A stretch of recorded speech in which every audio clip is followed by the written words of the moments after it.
ایک پیغام جو ہر دل میں اجالا کر دے،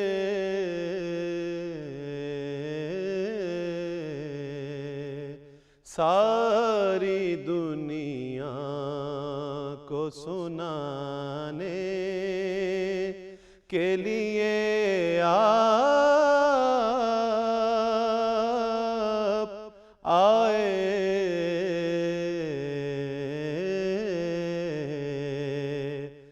بسم اللہ الرحمن الرحیم۔ معزز سامعین، ناظرین اور حاضرین، السلام علیکم۔ میرا موضوع آج ہے ریاست مدینہ میں مذہبی آزادی۔ دیکھیے، ریاست مدینہ کا جو بنیادی ماخذ اور منبع ہے وہ میثاق مدینہ ہے۔ میثاق مدینہ ایک ایسی دستاویز ہے جس کو ہم کہہ سکتے ہیں کہ بین الاقوامی سطح پر تحریری سب سے پہلی دستاویز ہے، جو 622 عیسوی میں تحریر کی گئی تھی، اور یہ ہمارے نبی کریم صلی اللہ علیہ وآلہ وسلم کی ایک بہت بڑی کاوش، جس کو آپ سیاسی کاوش بھی کہتے ہیں، مذہبی کاوش بھی کہتے ہیں، اور انسانوں کو جوڑنے کے لیے ایک بہت بڑا اقدام تھا۔ تو یہ میثاق مدینہ جو ہے، البتہ اس میں بعض مورخین کا یہ خیال بھی ہے، اور خصوصاً مغربی مورخین جو کہتے ہیں کہ میگنا کارٹا جو ہے وہ پہلی بین الاقوامی تحریری دستاویز ہے، لیکن بہرحال یہ وہ 1215 عیسوی میں بنائی گئی تھی، جبکہ یہ 622 عیسوی میں بنائی گئی، تو لہٰذا یہ 600 سال پہلے کی ایک تحریر ہے۔ اور اگر آج آپ انسانی حقوق کے جتنی بھی جو ہے ڈاکومنٹس دیکھیں گے، ان سب میں آپ کو نظر آئے گا کہ اس کی جھلک موجود ہے میثاق مدینہ کی۔ اور میثاق مدینہ میں ایک بنیادی نقطہ جو تھا وہ مذہبی آزادی کا تھا، یعنی ہمارے نبی صلی اللہ علیہ وآلہ وسلم نے تحریری طور پر بھی مذہبی آزادی کے تصور کو پیش کیا اس زمانے میں، اور عملاً بھی پیش کیا۔ تو لہٰذا اس چیز پہ تھوڑا سا میں آج آپ کی خدمت بات کروں گا، پھر آپ کے پاس کوئی سوالات ہوں گے، ان کے جوابات دینے کی بھی جو ہے وہ کوشش کروں گا۔ دیکھیے، مذہبی آزادی ایک انسان کا فطری حق ہے، اور چونکہ دین اسلام ایک دین فطرت ہے، اور اس دین فطرت کے ہونے پر سب کا اتفاق ہے، تمام مذہبی اسکالرس کا، تمام مسالک کا، اور اس پہ مثلا ہمارے نبی کی بھی ارشادات موجود ہیں، تو لہٰذا کوئی ایسا حکم ہمارے نبی کی جانب سے یا دین اسلام کی جانب سے نہیں آ سکتا جو فطرت کے خلاف۔ تو لہٰذا چونکہ یہ ایک فطری حق ہے اور فطری تقاضا ہے، اس لیے یہ اسلام کی طرف سے بھی انسان کو مذہبی آزادی کا حق جو ہے وہ دیا گیا ہے کہ انسان اس طریقے سے کرو۔ پھر تحریری طور پر میثاق مدینہ میں بھی اس کو شامل کرنا یہ ایک بہت ہی اہم بات ہے۔ دیکھیے، میثاق مدینہ کیا تھا؟ جب آپ نے ہجرت کی ہے اور ریاست مدینہ قائم ہوئی ہے، اس وقت آپ نے تمام قبائل کو جو مدینہ میں موجود تھے ان کو جمع کیا۔ حضرت انس ابن مالک رضی اللہ تعالیٰ عنہ کے گھر پر، یا ان کے والد کے گھر پر جو اس وقت گھر موجود تھا، اس میں نمائندہ اجلاس ہوا تمام قبائل کا، اور وہ بلا استثناء تھا، یعنی کہ صرف مسلمان قبائل اس میں شامل تھے، غیر مسلم قبائل بھی شامل تھے۔ چونکہ مدینہ میں یہودیوں کی تعداد زیادہ تھی، اس وجہ سے یہودی قبائل کی بھی نمائندگی تھی، اور تقریباً 3 قبائل تو اس میثاق مدینہ میں ان کا تحریر ہے کہ وہ 3 قبائل جو مدینہ میں وہاں رہتے تھے ان سب کے نمائندے وہاں موجود تھے۔ اس کے علاوہ اور بھی چھوٹے چھوٹے غیر مسلم قبائل کی، ان کی 10 تک کی تعداد جو ہے وہ تاریخ میں ملتی ہے، وہ لکھی گئی ہے۔ تو اس میں سارے لوگ موجود تھے۔ میں آپ کو چیزہ اس کے نکات بتاتا ہوں، چونکہ اس میں تقریباً 53 کے قریب نکات ہیں میثاق مدینہ میں، اور ایک بہت ہی اہم دستاویز ہے، لیکن جو مین اس کے بنیادی نکات تھے جو پیش کیے گئے تھے، اس میں پہلے نمبر پر مذہبی آزادی تھی، یعنی جو لوگ جس مذہب پر عمل کر رہے ہیں ان کو پورا حق ہے کہ اپنے مذہب پر اسی انداز سے عمل کرتے رہیں جیسے وہ پہلے کرتے تھے۔ اس کے علاوہ جو چیزیں ہمارے نبی نے اس میثاق مدینہ میں پیش کی تھیں، اس میں یہ تھا کہ ایک عدالتی نظام بنایا گیا. اس کا بھی تعلق ایک لحاظ سے مذہبی اس سے موجود ہے، چونکہ عدالتی نظام جو تھا اس میں یہ کہا گیا تھا کہ بلا مذہب اور مسلک کا تو خیر مسئلہ نہیں تھا، لیکن بلا مذہب، ادیان اور رنگ و نسل ہر ایک کو برابر کا انصاف دیا جائے گا. اور آپ کے اور خود اس عدالت کے جو سربراہ تھے خود ہمارے نبی کریم صلی اللہ علیہ وآلہ وسلم تھے. اب آپ دیکھیے کہ یہ جو عدالتی نظام آپ نے بنایا تھا اس میں سب نے آپ کو ایک قاضی القضات یا ایک آپ یہ کہیں کہ چیف جسٹس کے طور پر تسلیم کیا تھا کہ عدالتی نظام ہوگا، لیکن اس عدالتی نظام میں آخری فیصلہ جو ہمارے نبی کا ہوگا. ایک دفاعی نظام، مشترکہ دفاعی نظام جو ہے وہ ترتیب دیا گیا تھا میثاق مدینہ میں. اس میں یہ تھا کہ اگر مدینہ پر کوئی حملہ ہوگا، اس حملے کے نتیجے میں مل کر سب دفاع کریں گے، یعنی مسلم اور غیر مسلم سب مدینہ کے دفاع میں شامل ہوں گے. اور اس میں بھی جو سپریم لیڈر تھے وہ ہمارے نبی صلی اللہ علیہ وآلہ وسلم، یعنی جو افواج کی سربراہی بھی آپ کے پاس تھی، عدالت کی سربراہی بھی آپ کے پاس تھی، اور اسی طریقے سے ان کی حکمرانی کو بھی تسلیم کیا گیا تھا کہ آپ کی حکمرانی کو ہم تسلیم کرتے ہیں. لہذا اس میثاق مدینہ میں، اس چارٹر میں یہ ساری چیزیں شامل تھیں اور ایک پورا دفاعی نظام تشکیل دیا گیا. تو اس کی بہت ڈیٹیل سے چیزیں طے تھیں، حتیٰ کہ اخراجات کا اس کا مسئلہ بھی تھا کہ اگر فرض کریں جو یہودی قبیلے ہیں وہ جو بھی دفاعی کام کریں گے، یعنی افواج کی تشکیل ہے یا جو جس طرح کا بھی معاملات ہیں، اس کے اخراجات وہ خود اٹھائیں گے، اور باقی جو ہیں ہر قبیلہ اسی طریقے سے اپنے اخراجات کو پورا کرے گا. تو لہذا آپ دیکھیے کہ اس میثاق مدینہ میں کس انداز سے ایک قوم کی اصل میں تشکیل دی گئی ہے، ایسی ریاست، ایسی قوم کہ جس میں مسلمانوں کے علاوہ دیگر مذاہب بھی مل کر رہ سکتے ہیں، اور اس کا نمونہ جو ہے وہ پیش کیا گیا. اگرچہ یہ ایک الگ بات ہے کہ بعض قبیلوں نے، جن میں یہودی قبائل بھی تھے، جنہوں نے اس معاہدے کی خلاف ورزی کی، چونکہ اس میں تھا کہ جب دفاع ہوگا، اٹیکرز آئیں گے، حملہ آور آئیں گے، تو ان کو، حملہ آوروں کو مل کر ان کا کلا کما کیا جائے گا. تو یہ جب اس پر عمل نہیں ہوا اور وہ دشمنوں کے ساتھ مل گئے تو معاہدہ خود بخود توڑ دیا انہوں نے. تو جب توڑا تو ان کے خلاف پھر کارروائی بھی کی گئی. بہرحال ایک عظیم الشان قسم کا یہ میثاق تھا، اور یہ اسی پہ ریاست مدینہ قائم ہوئی تھی، اور اس میں مذہبی آزادی کو بہت نمایاں حیثیت حاصل تھی. دیکھیے، جیسا میں نے کہا کہ یہ فطری حق بھی ہے انسان کا. فطری حق کے علاوہ جو ہے یہ عقل بھی انسان کو کہتی ہے کہ چونکہ مذہب کا تعلق جو ہے وہ انسان کے عقیدے اور ایمان سے، اور عقیدے اور ایمان کو زبردستی نہیں ٹھوسا جا سکتا، یہ انسان کی عقل انسان کو کہتی ہے. چونکہ ایمان کا تعلق دل سے ہے اور تسلیم کرنے سے، تو چونکہ ایمان آپ کسی کے اندر دل میں گھسا نہیں سکتے، تو اس لیے لا اکراہ فی الدین ہے، یعنی دین میں کوئی جبر نہیں ہے، جبر ہو ہی نہیں سکتا. اصل میں ہے نہ ہونے کا مطلب یہ کہ ہو ہی نہیں سکتا.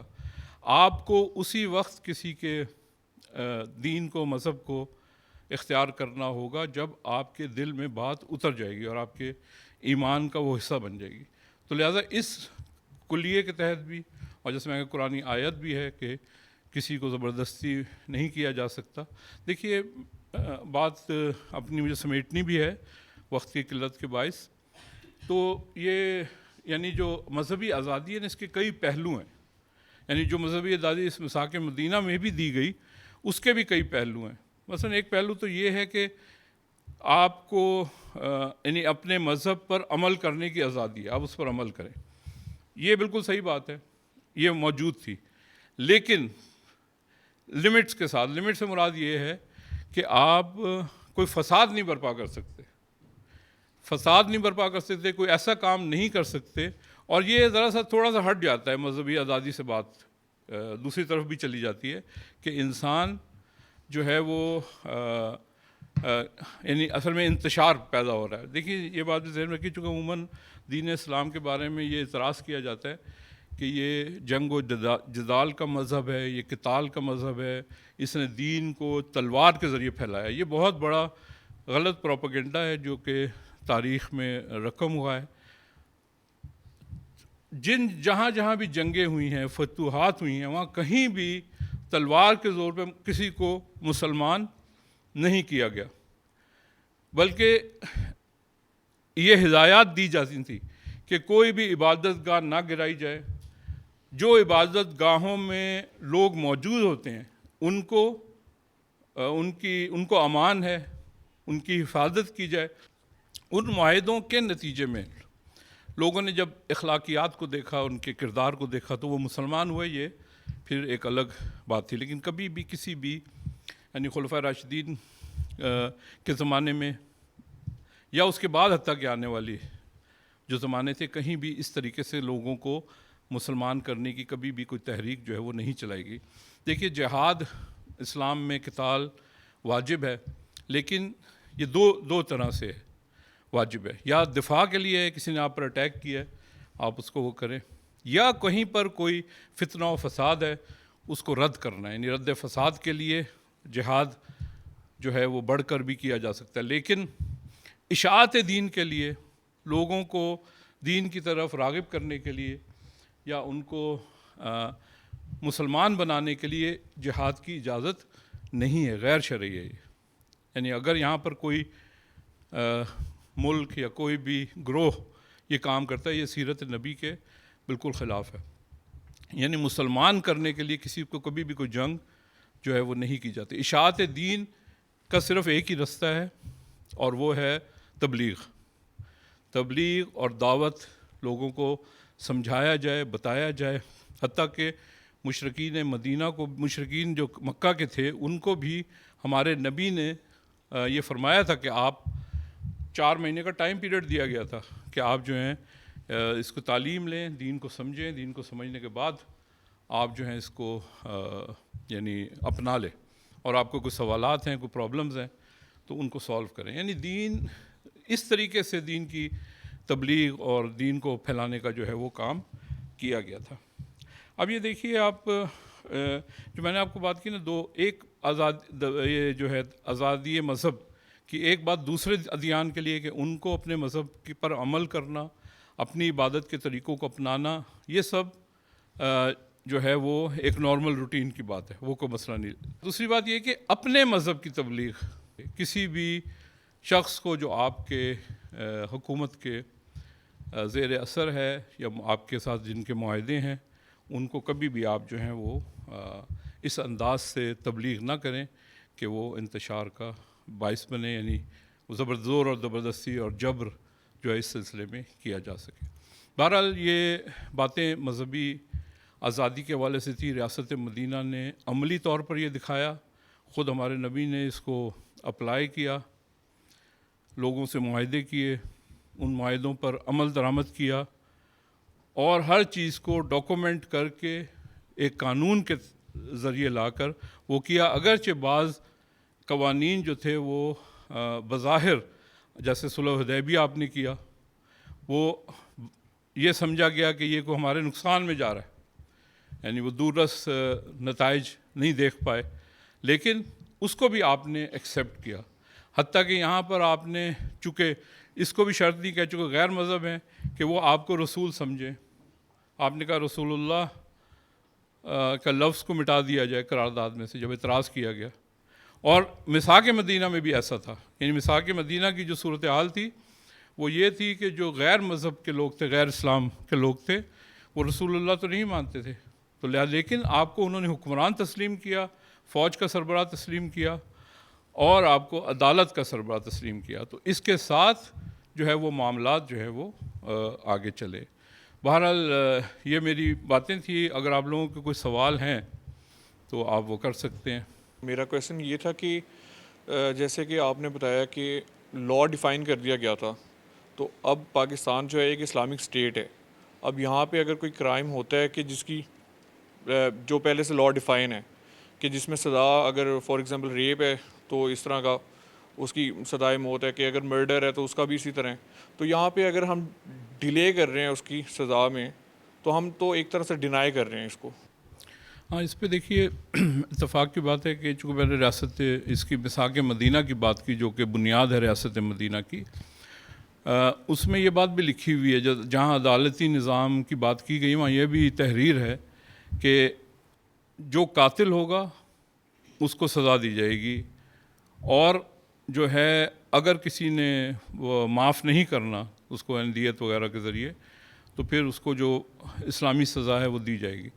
یعنی ہمیں بھی ہمارے ملک میں بھی اگر ہم اس کو ریاست مدینہ بنانا چاہتے ہیں، اور ایسا ہی ہے اس وقت قانون میں بھی ہمارے ایسا ہی ہے کہ ہم قرآن و سنت کے خلاف کوئی قانون نہیں بنا سکتے، تو لہٰذا جو سزائیں دین میں ہیں ان پر عمل درآمد ہونا چاہیے۔ سر، آپ کی نظر میں مسلک سے وابستگی کا درست طریقہ کیا ہے؟ دیکھیے، مسلک یقیناً ایک الگ راہ ہوتی ہے، اور انسان اس لیے اس کو سلوک سے یہ مسلک کا لفظ نکلا ہے۔ مسلک کی درست راہ یہ ہے کہ آپ ٹھیک ہے اپنے مذہب پہ اور مسلک پر رہیں، لیکن دوسرے کا بھی احترام کریں، تمام مسالک کا احترام کریں، ان کو بھی ایک رستہ سمجھیے، چونکہ یہ ایک مسلک کو اپنانے کا مطلب یہ ہوتا ہے کہ انسان کی سمجھ میں یہ آیا ہے، یعنی اس کی فہم دین کی ایسی بنی ہے، یا یہ کہ زیادہ تر تو ہمارے معاشروں میں ایسا ہوتا ہے کہ جو جس گھرانے میں پیدا ہوا اسی مسلک پر عمل کر رہا ہوتا ہے، تو لہٰذا یہ ایک سلوک ہے، ایک طریقہ ہے دین کی فہم کا، تو لہٰذا دوسروں کے احترام کے ساتھ ان کے ساتھ کوئی دشمنی اور کوئی ایسی عناد نہ رکھی جائے، بلکہ ان کا بھی احترام کیا جائے اور ان کو بھی یہ سمجھا جائے کہ یہ بھی ایک دین کے ایک پہلو پر عمل کر رہے ہیں، یا جو فہم دین کا ان کے پاس ہے اس پر عمل درآمد کر رہے ہیں۔ لہذا سب کے احترام کے ساتھ ہم تو مسلک سے بھی آگے کی بات کرتے ہیں کہ دیگر ادیان کا بھی احترام جو ہے وہ ریاست مدینہ نے ہمیں سکھایا ہے۔ سر، میرے آپ سے سوال ہے، فرقہ واریت اور اختلاف رائے میں کیا فرق ہے؟ فرقہ واریت جو ہے نا، یہ اس میں جو ہے نا وہ یہ ایک نیگیٹو وہ ہے تھاٹ ہے، اور اختلاف رائے کو نیگیٹو تھاٹ نہیں، یہ پازیٹیو ہے۔ نیگیٹو اور پازیٹیوٹی اس کے اندر کیا ہے؟ چونکہ نیگیٹو تھاٹ ہے، اس میں انسان وہ تعصب کا شکار ہو جاتا ہے۔ فرقہ واریت میں تعصب کا شکار ہونے کی وجہ سے وہ اپنے آپ کو اہل حق اور مخالف کو اہل باطل سمجھتا ہے، اور جب مخالف اپنے آپ کو اہل حق مخالف کو اہل باطل سمجھے گا تو پھر وہ اس پر پورا کراس لگا دے گا، جس کی وجہ سے تشدد اور شدت پسندی جو کہ بعد میں دہشت گردی بن جاتی ہے وہ پیدا ہوتی ہے۔ جبکہ اختلاف رائے جو ہے نا وہ ایک ترقی کا زینہ ہے کہ انسان اختلاف رائے رکھے، اختلاف رائے کے نتیجے میں جو سوچ ڈیولپ ہوتی ہے، یعنی کولیکٹیو سوچ جو ہے آپ کی، وہ جب ڈیولپ ہوتی ہے تو انسان اس سے آگے بڑھتا ہے، چونکہ ایک ذہن جب ایک کام کر رہا ہو اس کی نسبت زیادہ ذہن جب کام کر رہے ہوتے ہیں تو وہ زیادہ بہتر نتیجے سے سوچ سکتے ہیں، تو لہٰذا اختلاف رائے بڑی پازیٹیو چیز ہے، وہ رہنی چاہیے۔ اور آپ نے دیکھا ہے کہ آپ تو چونکہ طالب علم ہیں اور ریسرچ کے میدان میں ہوتے ہیں، ریسرچ ہوتا ہے اسی طریقے سے اختلاف رائے کے ذریعے ہی ہوتا ہے، اور ایک اسکالر ایک بات کرتا ہے، دوسرا اسکالر ایک بات کرتا ہے، اس سے جو ہے وہ علم بھی بڑھتا ہے اور ترقی بھی ہوتی ہے، ریسرچ کی نئی نئی چیزیں، نئے نئے پہلو جو ہیں وہ کھلتے ہیں۔ میرا سوال آپ سے یہ ہے کہ حضور پاک صلی اللہ علیہ وسلم نے حجۃ الوداع کے موقع پر فرمایا تھا کہ کسی عربی کو کسی اجمی پر، کسی گورے کو کسی کال پر کوئی فضیلت حاصل نہیں ہے، لیکن ہم دیکھتے ہیں کہ آج کے دور میں رنگ و نسل پر بہت تفریق ہے، کیوں ہے؟ بہت اہم سوال ہے یہ، اور جو حجۃ الوداع کا خطبہ ہے ہمارے نبی کا صلی اللہ علیہ وآلہ وسلم، وہ اس میں بھی بہت زیادہ اہم نکات ہیں شامل جو آج کے دور میں لوگوں کو سمجھ آ رہے ہیں، جس میں سے ایک نقطہ اس کی طرف آپ نے اشارہ کیا ہے کہ کوئی نسلی برتری جو ہے وہ دین اسلام میں نہیں ہے، یعنی گورے اور کالے کی چونکہ رنگت کی وجہ سے لوگ نسلی برتری کو کرتے ہیں، جیسا کہ مثلا آج سفید رنگ کے لوگ جو ہیں وہ اس ایک برتری کا احساس ہوتا ہے۔ چونکہ آپ کا سوال ہے وہ یہ ہے کہ ہم لوگ ایسا کیوں کرتے ہیں جبکہ ہم اپنے دین کو صحیح طریقے سے گہرائی کے ساتھ سمجھ نہیں سکیں، چونکہ ہم لوگ بھی بہرحال ایک اس میں رہے ہیں یعنی غلامی کے دور میں، اور اس غلامی کے دور کے بعد آزادی تو ہمیں ملی ہے، لیکن ہم ابھی تک اس کی جو ہے نا پوری جڑوں کو نہیں نکال سکیں، چونکہ اس غلامی میں چونکہ انگریز یہاں پر تھے، ان کی رنگت گوری تھی، تو ہم یہ سمجھتے لگیں کہ شاید گورا رنگ جو ہے وہ اور سفید رنگ جو ہے وہ کوئی برتری کی علامت ہے، اور حاکموں کی یا حکمرانوں کی کوئی خاصیت ان کے اندر ہوتی ہے. تو لہٰذا یہ ہمارے اندر یہ بات پیدا ہو گئی اور ہم لوگوں میں جو ہے وہ یعنی قبیلوں کی بھی فضیلتیں بن گئیں, نسلوں کی بھی فضیلتیں بن گئیں, حتیٰ کہ زبانوں کی اور بہت ساری ہم نے ڈیوائڈز جو ہے وہ ہمارے اندر موجود ہو گئیں. لہٰذا یہ ایک غلط سوچ ہے اور میرا خیال آہستہ آہستہ یہ کم بھی ہو رہی ہے, اس کی جو ہے کیفیت کم ہوتی جا رہی ہے. تو لہٰذا یہ ایک کام واقعاً ریاست مدینہ جو ہمارا ملک بننے جا رہا ہے یا بننے کی طرف رواں دواں ہے, تو ہمیں بھی یہ نسلی برتری کو اور اس طرح کی چیزوں کو ختم کرنا ہوگا اور اس کو قانون میں لانا ہوگا. میں آپ کا بہت شکریہ ادا کرنا چاہتا ہوں کہ آپ نے جو ہے بڑے انہماک کے ساتھ, دلچسپی کے ساتھ میری گفتگو بھی سنی اور بہت اچھے سوالات آپ کی طرف سے آئے. بہت شکریہ. میں انتظامیہ کا بھی اور پی ٹی وی کے بھی شکریہ ادا کرنا چاہتا ہوں کہ انہوں نے مجھے موقع دیا کہ آپ سے مخاطب ہو سکوں. بہت شکریہ آپ کا. Thank you very much. ایک مدت سے بھٹکتے ہوئے انسانوں کو